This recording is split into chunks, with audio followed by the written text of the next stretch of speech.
Good evening, dear students. Today we are going to start our first chapter of chemistry, that is matter in our surrounding. तो कुछ idea है आप लोगों को इस chapter के बारे में?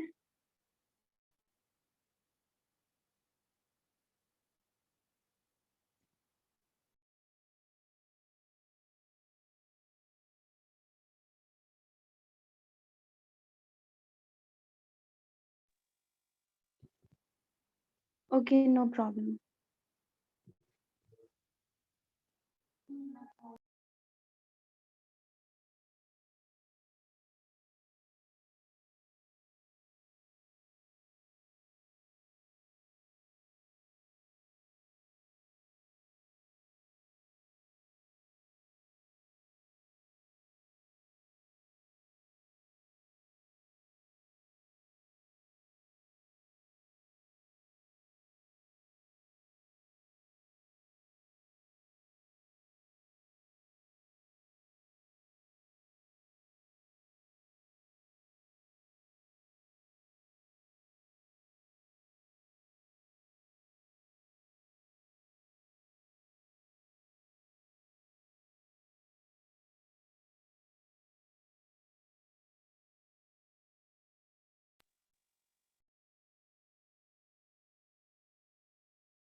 Hmm.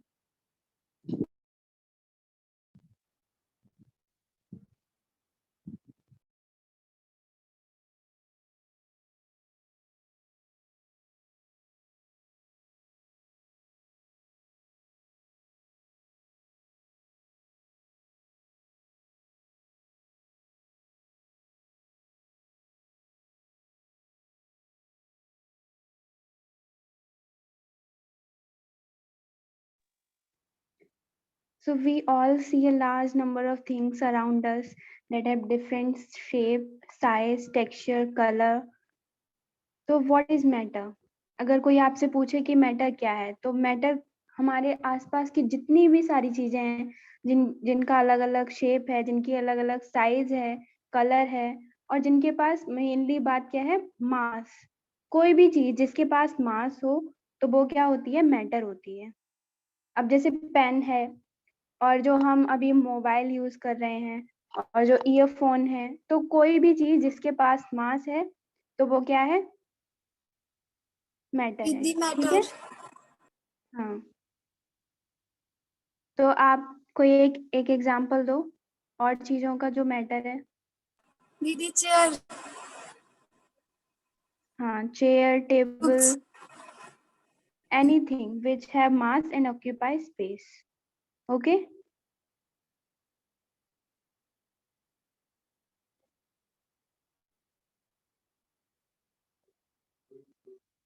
तो पहले के टाइम पे क्या होता था ना, मतलब जैसे अब मैटर हमने जान तो लिया है, मैटर क्या होता है कि जिसके पास मास हो और जो स्पेस ऑक्यूपाई करे। लेकिन अब कुछ क्राइटेरिया भी तो होंगी कि मैटर को क्लासिफाई कैसे किया जाए। तो जो पहले के टाइम पे जो फिलोसफर्स होते थे, उन्होंने मैटर को किसमें, कौन सी कैटेगरी में क्लासिफाई किया, air, earth, fire, sky and water. तो ये 5 बेसिक एलिमेंट्स बताए जो पिछले जमाने के जो फिलोसफर्स होते थे उन्होंने। लेकिन जो है टाइम टू टाइम, जैसे अब जो अभी मॉडर्न साइंटिस्ट हैं, तो उन्होंने मैटर को क्लासिफाई किसमें किया है, कोई बता सकता है? यस दीदी। हाँ बताओ। दीदी फिजिकल प्रॉपर्टीज और केमिकल नेचर। नहीं, मतलब जैसे अब जो फिलोसफर्स थे उन्होंने किसमें क्लासिफाई किया, air, earth, fire, sky and water. तो जो हमारे मॉडर्न साइंटिस्ट हैं उन्होंने किसमें क्लासिफाई किया, solid, solid, liquid. Liquid, gas. हाँ, गुड।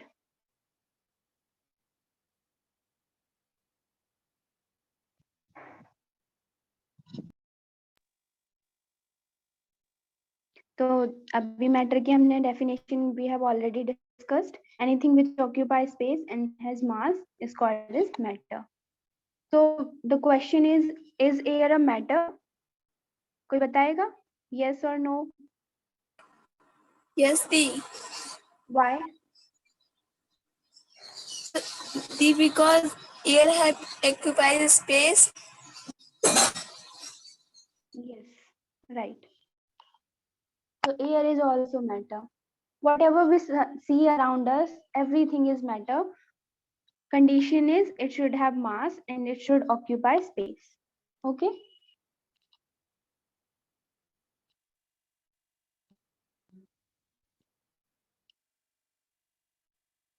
अच्छा, हमारे इमोशंस मैटर हैं क्या? No, Didi, emotions are not matter. क्यों? वो भी तो हमें हेडक पहुंचा देते हैं, तो वो क्यों मैटर नहीं है?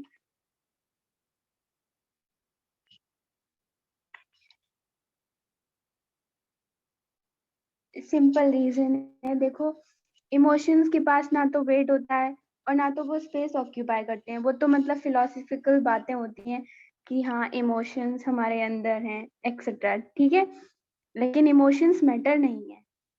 अगर इमोशंस मैटर होते तो समझो हम फिर कहते कि हाँ आज हमारे अंदर 5 kg इमोशंस हैं, आज 10 kg इमोशंस हैं, है ना? तो इमोशंस मैटर नहीं होते हैं, ठीक है। अब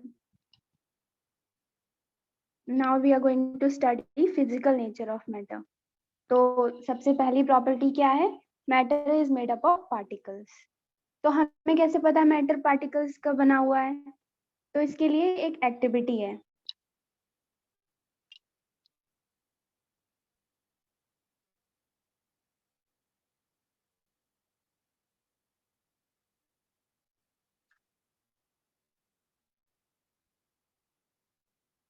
I think you must have gone through NCERT text book.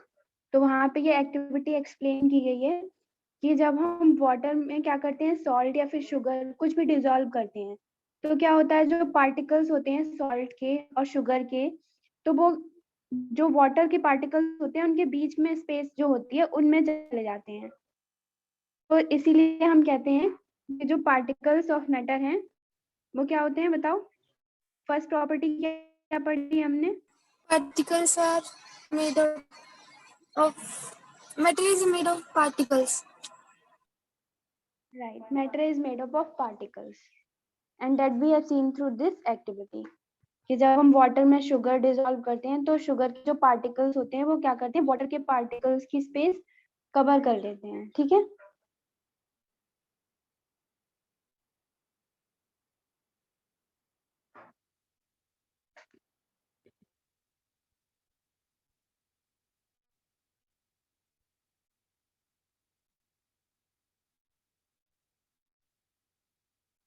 The second property is the particles of matter are very small.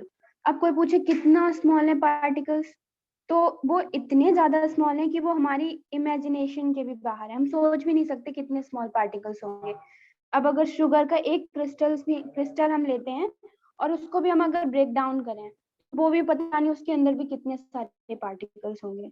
तो if someone asks you how small the particles are, then your answer should be they are beyond our imagination, ठीक है। हम इतना predict भी नहीं कर सकते कि वो कितने ज्यादा स्मॉल।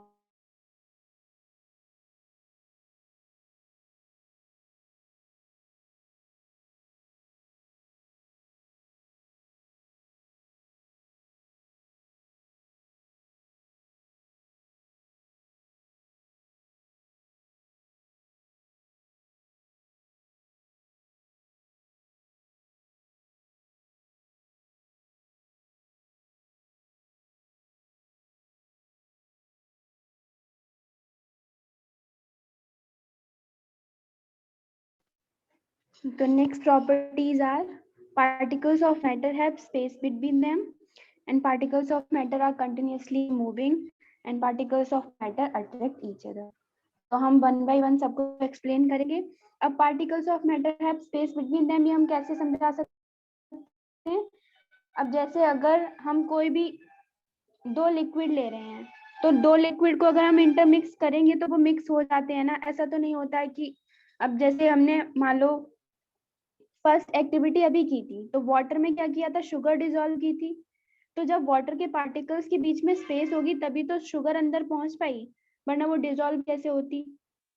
तो जो पार्टिकल्स होते हैं, पार्टिकल्स ऑफ मैटर, उनके बीच में क्या होती है, स्पेस होती है। अब particles of matter are continuously moving, तो how can be explain this. इसके लिए भी एक एनसीईआरटी में एक्टिविटी दी है, तो वो क्या है, अब जैसे मम्मी जब घर में समोसा बनाती हैं तो समोसा सबको पसंद है ना, यस तो दी। अगर बहुत दूर भी हो ना तो भी समोसे की स्मेल आ जाती है कि हाँ समोसा आ गया। तो समोसा सबको अच्छा लगता है। अब जलेबी है घर में बन रही है, या फिर कोई भी अच्छा टेस्टी खाना बनता है तो उसकी स्मेल दूर से आ जाती है ना।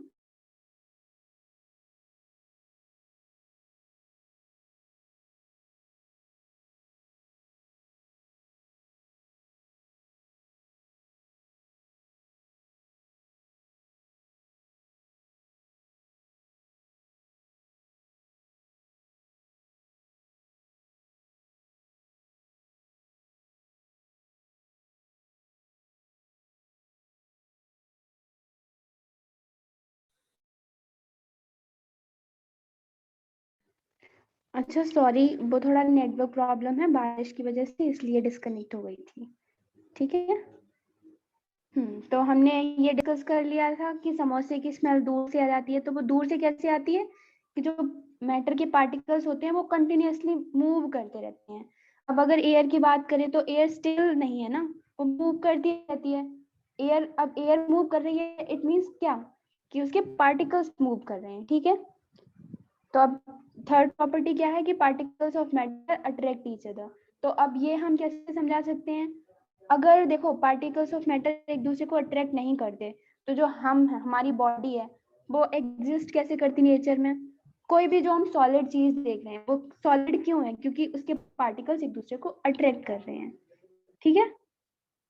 अब this attraction differs from matter to matter, like solid सबसे ज्यादा अट्रैक्ट करेगा, सॉलिड के जो पार्टिकल्स होंगे, लिक्विड उससे थोड़ा कम करेगा, एंड गैस सबसे कम करेगा। ठीक है।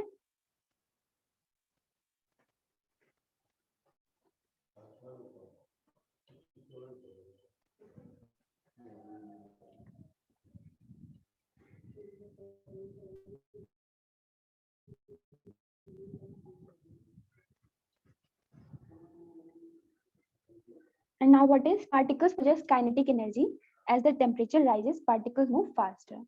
अब ये काइनेटिक एनर्जी वर्ड क्या है, कोई समझा सकता है, थोड़ा सा एलैबोरेट कर सकता है। गरिमा, यस दीदी। कुछ आइडिया है, मतलब इस लाइन का मतलब क्या है, थोड़ा समझ में आया। सर जो ठीक है, जाते हैं। देखो क्या होता है ना, काइनेटिक एनर्जी क्या होती है, जब भी कोई मोशन होता है, कोई मूवमेंट होता है, उसकी वजह से जो हमारा मैटर होता है वो क्या करता है, वो काइनेटिक एनर्जी पोजेस करता है। तो जो पार्टिकल्स ऑफ मैटर होते हैं वो काइनेटिक एनर्जी पोजेस क्यों करते हैं, क्योंकि वो कंटिन्यूअसली मूव करते रहते हैं। अब सेकंड पॉइंट क्या है, as the temperature rises particles move faster. तो जैसे जैसे टेम्परेचर बढ़ जाता है वैसे वैसे पार्टिकल्स की जो काइनेटिक एनर्जी होती है वो क्या होती है, वो भी बढ़ जाती है, एंड वो बहुत जल्दी जल्दी मूव करने लगते हैं। अब ये देखो कैसे समझाया जा सकता है, जैसे अगर हम कोई भी चीज गरम कर रहे हैं, तो गरम करते हैं तो क्या होता है, जो जो वाटर होता है वो उसमें थोड़े थोड़े से बबल्स आने लगते हैं ना। तो वो बबल्स क्यों आते हैं, क्योंकि जो पार्टिकल्स ऑफ मैटर होते हैं वो कंटिन्यूअसली मूव कर रहे होते हैं, और जैसे हम टेम्परेचर बढ़ा देते हैं तो वैसे क्या होता है, उनकी काइनेटिक एनर्जी बहुत ज्यादा बढ़ जाती है, और वो इसलिए बहुत जल्दी जल्दी मूव करते हैं। ठीक है।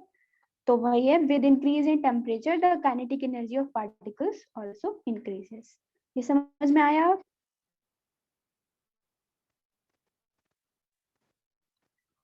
तो अगर अब कोई पूछे तो काइनेटिक एनर्जी क्या है, तो काइनेटिक एनर्जी कब होती है, मैटर के मूवमेंट की वजह से होती है।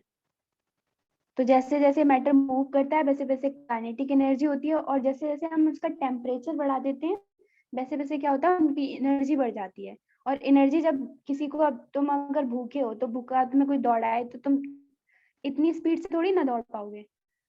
अब अगर तुम्हें खूब अच्छा सा समोसा और जलेबी खिला के भेजा जाए तो फिर बल्ले बल्ले हो जाएंगी, राइट? Yes, दी. हम्म।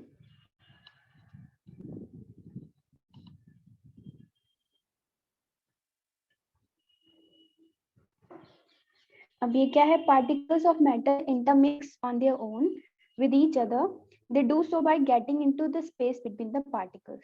अब अभी हमने क्या पढ़ा था पहले, कि जो पार्टिकल्स ऑफ मैटर होते हैं उनके बीच में क्या होती है, स्पेस होती है। अब जब स्पेस होगी तो ऐसा तो है नहीं कि मतलब अलग अलग, हाँ तुम दूर बैठो मैं दूर बैठूं, ऐसा नहीं होता है। वो क्या हो जाते हैं, पार्टिकल्स ऑफ मैटर इंटरमिक्स हो जाते हैं एक दूसरे के साथ। समझ में आ रही है बात? Yes, दीदी. वो इंटरमिक्स कैसे होते हैं, क्योंकि उनके बीच में स्पेस होती है। अब जब स्पेस वो ऑक्यूपाई कर लेते हैं और उसी से जो उनकी इंटरमिक्सिंग हो जाती है। जैसे एग्जांपल हम ले सकते हैं, अगर घर में कॉफी बन रही होती है या फिर कोई भी अच्छी सब्जी बन रही होती है, तो जो स्मेल होती है उसकी, तो स्मेल क्या, जो मतलब, अब स्मेल बेसिकली क्या है, उसके पार्टिकल्स हैं। तो जो हमारे सब्जी के जो स्मेल के पार्टिकल्स होते हैं, वो क्या करते हैं, गैसेस के पार्टिकल्स में इंटरमिक्स हो जाते हैं, तभी तक तो हमारे पास स्मेल आ पाती है, वरना कैसे आ पाती। ठीक है।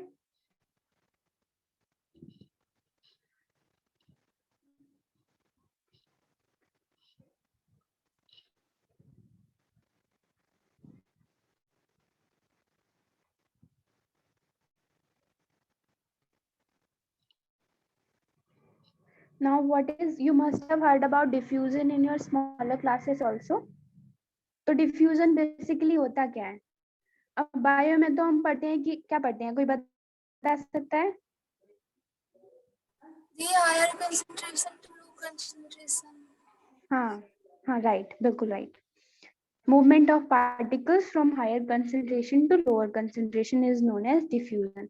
बट केमिस्ट्री में थोड़ा सा मॉडिफिकेशन दे दिया है। तो क्या होता है, the intermixing of particles of two different types of matter on their own is called diffusion. तो ये डेफिनेशन हमें क्या बता रही है, कि जो इंटरमिक्सिंग पार्टिकल्स की जो इंटरमिक्सिंग होती है, वो क्या होती है, अपने आप हो जाती है। वो ये नहीं कि उसको धक्का मारना पड़ता है तब वो इंटरमिक्स होगा। Particles of matter intermix on their own, this definition is known as diffusion. ठीक है। अब डिफ्यूजन क्या होती है, diffusion is directly proportional to heating. हम ऐसे कह सकते हैं कि जैसे जैसे हम हीट करेंगे डिफ्यूजन, वैसे वैसे क्या हो जाएगा, बढ़ता चला जाएगा। ठीक है, समझ में आ रहा है?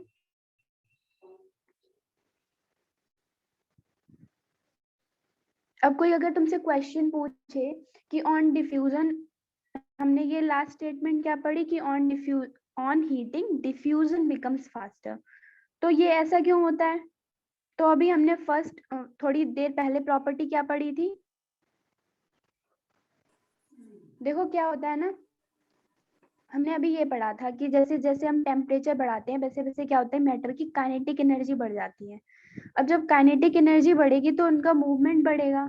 तो मूवमेंट बढ़ेगा इन द सेंस क्या होगा, कि जब पार्टिकल्स मूव कर रहे हैं तो वो जल्दी जल्दी मूव कर रहे हैं, तो उनकी इंटरमिक्सिंग भी तो जल्दी जल्दी होगी, और an intermixing in the sense diffusion की रेट जो होगी वो फास्टर होगी। आई थिंक अब समझ में आ गया होगा। Yes, दीदी. हाँ, तो next property is particles of matter attract each other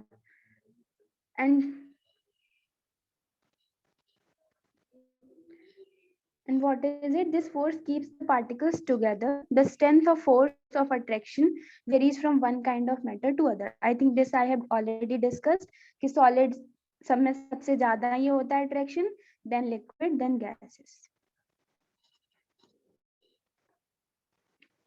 और वो क्यों होता है, वो थोड़ा सा और हम ज्यादा इलेबोरेट करेंगे जब हम प्रॉपर्टीज पढ़ेंगे सॉलिड, लिक्विड और गैसेस की। क्योंकि जो फोर्स ऑफ अट्रैक्शन वो किस, जो उनके मॉलिक्यूल्स में होता है, वो सॉलिड में सबसे ज्यादा होता है, देन लिक्विड में होता है, देन गैसेस में होता है। तो इसकी वजह से जो पार्टिकल्स ऑफ मैटर का जो अट्रैक्शन होता है वो सबसे ज्यादा सॉलिड में होता है। ठीक है।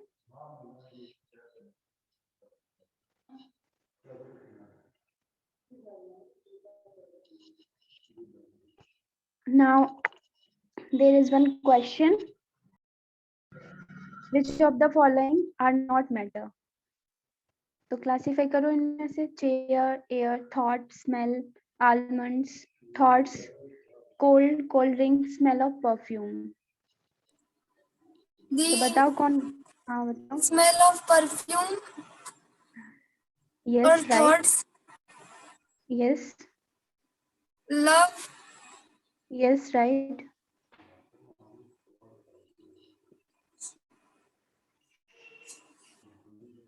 cold, हाँ, एक और बचा है कुछ.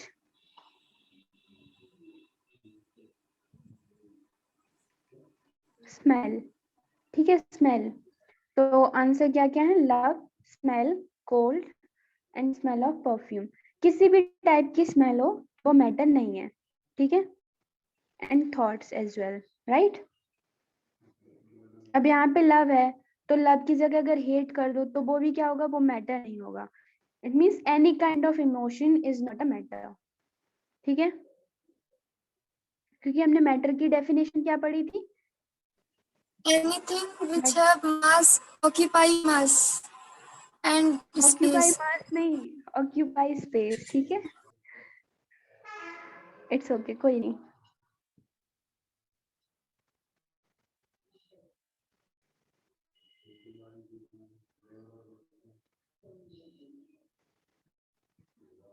तो ये क्वेश्चन आई थिंक सबको समझ में आ गया है. अब ये आप लोगों का होमवर्क है. A driver is able to cut through the water in a swimming pool. Which property of matter does this observation show? तो ये आपको बताना है होमवर्क में. ठीक है. And you have to post in our Telegram group. और जो भी बच्चा सबसे पहले पोस्ट करेगा उसका नेम नेक्स्ट स्लाइड की फर्स्ट स्क्रीन पे होगा. ठीक है. ओके. Okay, दीदी. तो होमवर्क पहले करो या बाद में करो ये जरूरी नहीं है, लेकिन होमवर्क करना जरूर है. ठीक है. और whatever the index question are given in NCERT text book, those you have to do and this question. okay. और ये एक बार रिवाइज कर लेना. And there are activities given in the book. और उनमें से अगर तुमको कोई क्वेश्चन हो या कोई भी डाउट हो तो वो पूछ लेना नेक्स्ट क्लास में. ठीक है. Okay, दीदी. तो अभी कोई डाउट है तो बताओ, जो भी अभी तक हमने पढ़ा.